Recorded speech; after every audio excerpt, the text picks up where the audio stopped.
Hey there. I think this is going to be a short episode, but I'm never sure about that. Recently, I was listening to a bunch of founders give their pitches. Like I do, I listen to a lot of pitches, and it struck me. I think most of them are doing the ask wrong, right? When they get to the end of their deck and they've got the ask and they're doing the fundraise, I think they're doing it incorrectly and really sabotaging their chances of success. So today I want to talk about why I think that's going on and have thoughts about how they might be able to do it better.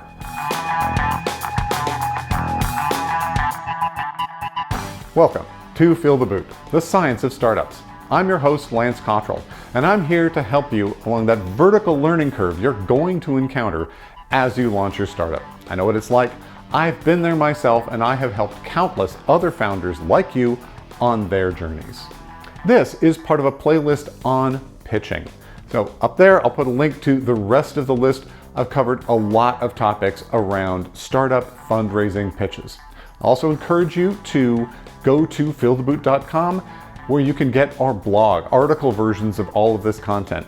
Or if you'd like to listen on the go, we also have all of this as a podcast. I'll put links to all of that down in the description. So if you're new here, sign up for a paid subscription. Where did that come from? That seems like kind of a big ask for a brand new viewer to a channel, right? You don't even know whether this is interesting. If you haven't watched any other videos, like why in the world would you pay for a subscription? That's exactly what most of these asks sound like. It's kind of an out of the blue, hey, I want you to write me a check, at a point where that is entirely inappropriate. And by the way, I don't actually have a paid subscription. The ask is that point in your pitch when you're asking for funds. So you're going to talk about how much you're raising and probably what the terms are. And usually it's a pretty generic slide. There's often a lot of things wrong with the ask slides that I see. They'll be missing the structure of the deal, right? Is this a safe? Is this equity? Is it a convertible note? What's the valuation? It may be missing what are the deliverables that you're going to, produce with this money, how much runway this is going to give you, right? How long before you need to raise money again. But those are trivially fixable and lots of people have talked about it. But the problem with the ask that I'm focusing on is a little bit different. My problem with the asks that I was seeing is what the founder was saying while the ask slide was being shown. The first thing I saw a lot of was asking for questions. They finish the pitch and they say, does anyone have any questions? I think this is not the best time to be asking for questions. You're really trying to get to the next step. So I suggest asking for questions before you get to the ask slide. Whether that's right before that or maybe peppered throughout your presentation. So by the time you get to the end, there aren't any huge gotcha kind of questions in the investor's mind. You've been able to address all the things that they're thinking about, and they're now in a comfortable and receptive mental state. And the other thing I see is just a direct ask for money. Are you interested in investing in my company? And the problem here is the answer is no, right? Realistically, almost certainly no. No one writes a check after the first pitch that they hear from you. It's just way too early. So what should you be asking for? Before we get to what you should be saying, I want to ask you to do me a favor. You know what it is. Like this episode, subscribe to the channel, and ring that notification bell. It really makes a big difference to us, and it makes sure that you get notified of new Feel the Boot episodes as well as other similar content that would be of interest to you. I also strongly encourage you to head over to feeltheboot.com where we have all of this content available as articles as well, and you can sign up for our newsletter, Boot Prints. It guarantees you get updated every time, but it also includes a link to get on my calendar. So if you're looking for some one-on-one time, if you've got questions that I haven't answered in this or other episodes, please don't hesitate to sign up. I love talking to founders, and I would be more than happy to try to help you out. Remember what the purpose of your pitch is. It's to get another meeting. It's to move the process forward. The problem with just asking for money, hey, do you want to write me a check today?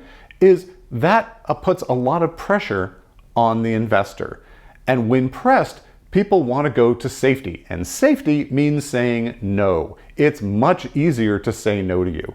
And in fact, the answer really isn't, is it yes or no? It's no, or let's talk some more. And since that's actually the underlying question, that is what you should be asking for.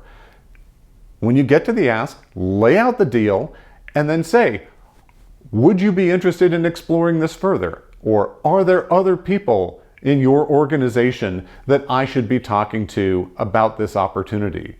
Maybe even say, would you like to have further discussions to explore how you can help us and how we might fit into your portfolio? You can be confident. You can ask them to explain how they would help you in ways beyond money. Right? You're just having a conversation, but don't go for the jugular. You're not going for a close. You're going for taking the next step, moving on to due diligence, deepening the conversation, letting them dig deeper into what your company's doing, how it works, unpacking some of the things that you had to gloss over in your pitch. That is exactly what you want to accomplish, so ask for that rather than the money. Another nice thing about asking for the next conversation is it shows that you're an experienced and mature founder. You understand the process. You're not under some delusion that this is the thing you're going to do to make money. And people want to work with other professionals, people who understand this process. It reflects well on you and the company. So really, that's it. Ask for something that they can actually say yes to, which is moving the conversation forward, and you're much more likely to get that yes and more likely to get the funding. Thanks for watching this episode. I hope you found it useful and interesting, and if so, please like, subscribe, ring that bell, sign up for the newsletter, get on my calendar for some advising. We have free office hours available to anyone who's a subscriber to our newsletter. I also have paid advising if you need something sooner, because the calendar does tend to fill up, or larger blocks of time. And as well, I do take on a handful of companies to be a formal advisor on the company's advisory board. I can only do a handful of those, but the way to get into that pipeline is to get on my calendar with a free or paid advising so we can get to know each other and see whether this makes mutual sense. And I love talking to founders and hearing about the cool things that you're working on, so I encourage you to do that. Until next time, ciao.